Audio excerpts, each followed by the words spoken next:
Spoken English tiger में एक बार फिर आप सबको खुशामदीद। मेरा नाम है समर और आज हम जिस प्रेपोजिशन के बारे में पढ़ने वाले हैं वो है off. O double F of.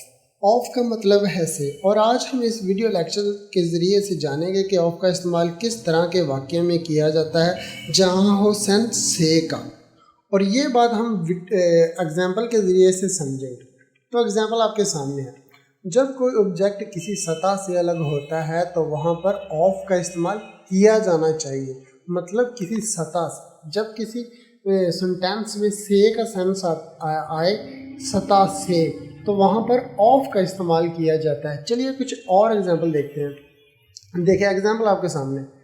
अगर मैं आपसे कहूँ कि इस मोबाइल को टेबल से उठा लो, तो वो मोबाइल टेबल की सतह से अलग होगा। तो यहाँ सेंस है से का। तो हम जब सेंस हो से का, जब कोई चीज़ किसी सतह से अलग हो रही हो तो सेंस आता है से का। तो हम वहाँ पर ऑफ का इस्तेमाल करते हैं या ऑफ का इस्तेमाल किया जाना चाहिए।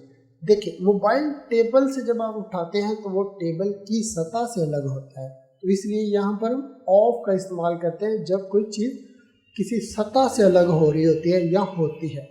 तो एक और एग्जाम्पल देखिए बंदर पेड़ से कूदा। कहाँ से? पेड़ से। तो जब वो बंदर पेड़ से कूदा, पेड़ से अलग हुआ, उसने छलांग लगाई, तो वो पेड़ की सतह से अलग हुआ।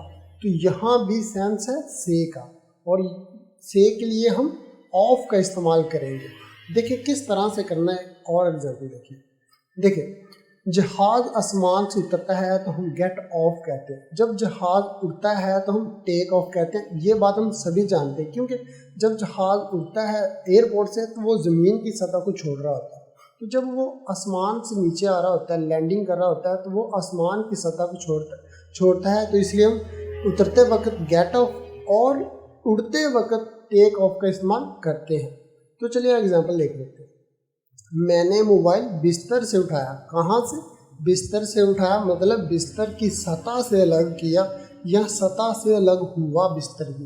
तो मैं कहूँगा I pick the mobile off the bed. बंदर दरख्त से कूदा। कहाँ? दरख्त से कूदा, मतलब दरख्त से अलग हुआ। तो मैं कहूँगा monkey jumped of the tree. मैं धूल को स्क्रीन से हटा रहा हूँ, मतलब मैं धूल को स्क्रीन से हटा रहा हूँ। मान लीजिए मेरे पास कोई कार है, उसके ऊपर धूल जमी हुई है, धूल पड़ी हुई है, तो मैं उसको जब साफ़ करूँगा तो वो स्क्रीन की सतह से हटेगी, स्क्रीन को छोड़ेगी। तो इस तरह से मैं कहूँगा I am wiping of the screen. तो इस तरह से आपने जाना कि किस तरह से ऑफ का इस्तेमाल किया जाता है इस तरह के सेंटेंसेस में। यूँ तो हम से के लिए फ्रॉम का भी इस्तेमाल करते हैं, लेकिन यहाँ पर ऑफ का इस्तेमाल किया जाता है। ये करेक्ट ग्रामर है, ना कि फ्रॉम। ठीक है, आपको समझ आई कि किस तरह से हमने ऑफ का इस्तेमाल किया। चलिए कुछ और एग्जांपल देखते हैं।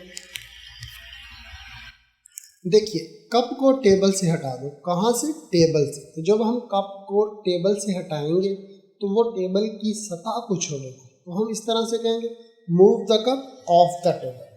पत्ते दरख्त से गिर रहे हैं। कहाँ से? दरख्त से। तो वो दरख्त की सतह को छोड़ रहे हैं, दरख्त को छोड़ रहे हैं। तो हम कहेंगे leaves are falling off the tree. वो बस से उतर रहा है। कहाँ से? बस से उतर रहा है, बस को छोड़ रहा है। He is getting off the bus. तो इस तरह से आपने देखा कि ऑफ का इस्तेमाल किस तरह से किया जाता है से के लिए, जब हो वाक्य किसी सतह को छोड़ने का, जब हो सेंटेंस किसी सतह को छोड़ने का। तो अगर आपको समझ नहीं आई तो इस वीडियो को आप एक बार फिर से देखें, बार बार देखें, प्रैक्टिस करें इस तरह के सेंटेंस में, तो आपको पता चलेगा कि ऑफ का इस्तेमाल किस तरह की वाक्य में किया जाता है। फिर भी आपको अगर नहीं समझ आई तो आप मुझे ईमेल करें, व्हाट्सएप करें, मैं आपके सवाल का जवाब दूंगा। मिलते हैं किसी अगले वीडियो लेक्चर में, तब तक के लिए खुदा हाफिज़। पाकिस्तान जिंदाबाद।